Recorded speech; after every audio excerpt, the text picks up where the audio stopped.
We're in day 2 of the government shutdown. Join us now with where the administration stands on the latest. Treasury Secretary Scott Bessent. Scott, it helps to, Mr. Secretary, it helps to have seen the moon landing, doesn't it? I mean, isn't there something beneficial about having some experience in life, or is it me? Joe, I find good to be with you, and Becky, I find wisdom's good. I remember when my dad got me up early in the morning to watch the moon landing. So I think I was 7 years old. I know. Then we, unlike some other people, we know it actually happened and that the flag wasn't waving. I wasn't there. I didn't see it, but I believe it. Okay. This Secretary, day 2.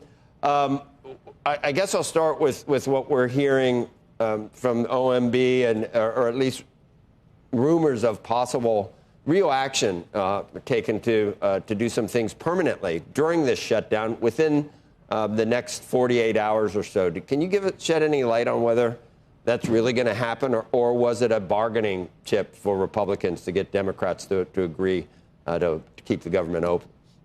Well, Joe, let's just step back for a minute and look how we got here. Chuck Schumer did the right thing in the spring and led the Senate to a clean CR. What we've got here is the House they have passed a clean CR. The Republicans have the votes in the Senate, and he will not allow his members to come across. And what's changed since then is it's his poll numbers. So the president, Vice President Vance, Speaker Johnson, Leader Thune, they're not negotiating with Chuck Schumer and Hakeem Jeffries. They're negotiating with Representative Ocasio-Cortez because she's nipping at his heels. And, so the American people are being held hostage by Chuck Schumer's poll numbers. And, we're starting to see some of the very few moderate members left in the Democratic Party in the Senate drift toward wanting a solution. Chuck Schumer's blocking it. When I look at Chuck Schumer and Hakeem Jeffries, straight out of Brooklyn, makes me glad that I left New York in 2020. And your question about the shutdown, this is a choice that Schumer and Hakeem Jeffries have made. And if they want to shut the government down, then there are ramifications. I'm just wondering, do you think that there is it more than just bargaining then? Would the president, would Russ Vought, would they like to do some, they've already pulled back on some, on some funding in some blue states for, climate initiatives. So they're going ahead with some of these things. Do you think they'd like to finally shrink the size of the federal government and use this as the opportunity, or are they hoping that we get things settled within the next couple of days, then that they don't have to do that? Well, what they want is what's good for the American people and what's good for the country is a clean CR. The Democrats want to negotiate, like terrorists. They want to say this is what we have to have, and if we don't get it, we're going to close down the government. So what President Trump, Vice President Vance, and the Republican leadership want is for the Democratic side to show a little leadership. And I don't think it's unreasonable for the president to use all the levers. Because, Joe, what they are asking for, they're asking for $1.5 trillion increase in spending. And let's just go back. That would be almost as big as the ill-fated IRA, which caused the worst inflation in half a century. So they want to put this inflationary impulse into President Trump's already strong economy. The economy is growing at 3.8%. We don't need $1.5 trillion pumped in. The Democrats seem to love inflation. But getting back to Joe's kind of premise on this, are these furloughs or job layoffs in the federal government, are those going to come anyway? Because that's what the Democrats have suggested, that the Trump administration is going to push forward with layoffs and with furloughs anyway, whether they do this or not. Is that true? Again, it's a talking point. Senator Schumer, Representative Jeffries, they're weak, they're discombobulated, they don't represent the American people, and they're making up excuses. So we'll see. I think that this is an opportunity And they're using this opportunity. President Trump, in the first 9 months now, has been unstoppable. They've tried to stop him in the courts. They've tried to stop him in the press. And now they're trying to stop him with this shutdown. Yep. Mr. Secretary, there's a piece yesterday, an op-ed piece in a journal, I think from the editors themselves, that said they were urging Republicans not to get soft on some of the Medicaid cuts that we saw in the OBB, and that they're starting to see some buyer's remorse from moderate Republicans in their willingness maybe to talk about extending these COVID-era Obamacare subsidies. I mean, the way Obamacare is right now, and I don't know, maybe you're good with, you were in investment banking, you can design something perhaps better, because that's why we're in this mess. That's why we need these subsidies right now, because it doesn't work the way it was intended. And all the unintended consequences of Obamacare are coming home to roost at this point. That's why we need $1.5 trillion to try to keep it afloat. Can you fix it? What would you do?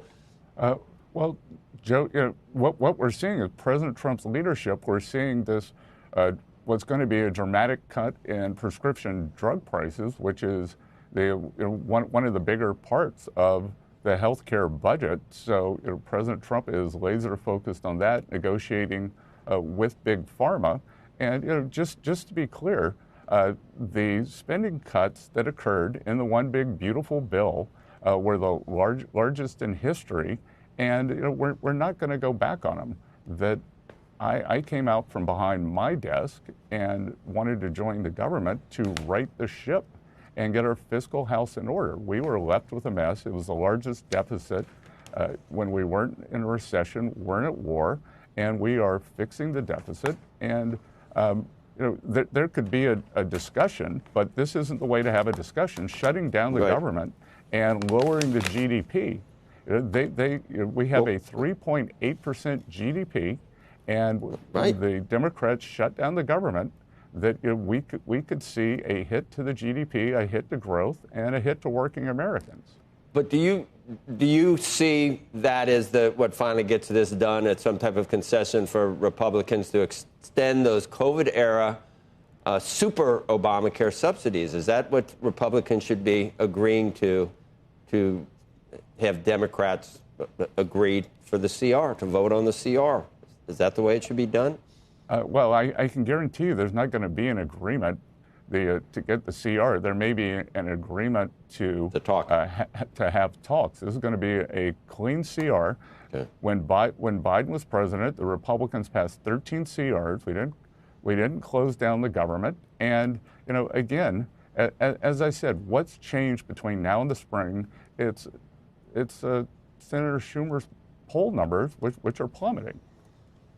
We'll move on to trade quickly. I don't know, these never last that long. I don't think the market never looks much at the shutdown. So I figure, I don't know, 3-4 days, I think, when it's over. But can we talk? I don't think we've ever talked soybeans in terms of China, but this is a real issue right now. Our farmers are getting caught up in the trade dispute. Is there anything the president can do, or what do you expect to happen between the president and President Xi? Well, there's plenty the president can do, and it's unfortunate that Chinese leadership has decided to use the American farmers, soybean farmers in particular, as a hostage or pawn in the trade negotiations. And American farmers overwhelmingly voted for President Trump, more than 90%. He loves the farmers. He loves them. We have great Secretary of Agriculture, Brooke Rollins. 3 of us were in the Oval yesterday, and you should expect some news on Tuesday on substantial support for our farmers, especially the soybean farmers. They've had President Trump's back, and we've got their back. You own I believe you own a farm or property in North Dakota where you farm soybeans as well. What's been the impact on your property, Scott? Well, Becky, there are 2 things here. One is the diminution of the Chinese buying. We've taken care of some of that with the trade deals. In almost every trade deal, there is a buying of American agricultural products. So we're going to see other countries substitute for China. And then on the other side, I can tell you from personal experience, this is a record harvest. So, the American farmers, the American farm tech, there is an abundance here. The harvest is so big that we may run out of storage. So that's also affecting prices. And on Tuesday, you're going to see substantial support for the farmers. And we're also going to be working with the Farm Credit Bureau to make sure that the farmers have what they need for next planting season. I want to get to Argentina at some point, Mr. Secretary, but I don't want to ignore the Fed. Can you just tell us who's your favorite pick at this point for the next chairman, and that we can get that out of the way and go right to Argentina? Can you give us a name? Oh, sure, Joe. Come a little closer. I'll tell you. You'll whisper it to me. Joe, yesterday we went over the halfway point. I've been tasked with interviewing 11 outstanding candidates. Some are at the Fed now, some have been at the Fed, some are from the private sector, and we're going to continue the interviews this week. They took a pause because the Fed has what's called a quiet period when around the meeting, so we honored the quiet period, didn't interview anyone who was currently on the Fed board or a regional president before that. And I expect to have the first round of interviews completed by next week. Then we'll go to the second round, and then I expect to present President Trump with 3 to 5 very strong candidates. I've had it, and as far as Argentina, I've had it said to me that it's in our best interest for Argentina to succeed because of the finally, in South America, there's a model for maybe a free market economy or a capitalist economy. But that doesn't help people that say America first should not include, big help for another country. Can you justify us helping Milei? And it looks like we have interest down there, or some of our wealthy Americans have interests down there, and the president's helping them. Does it make sense? Should we be doing this? Well, first of all, Joe,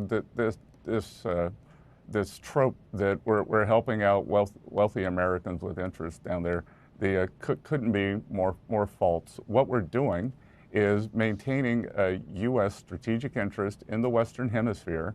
America first doesn't mean America alone.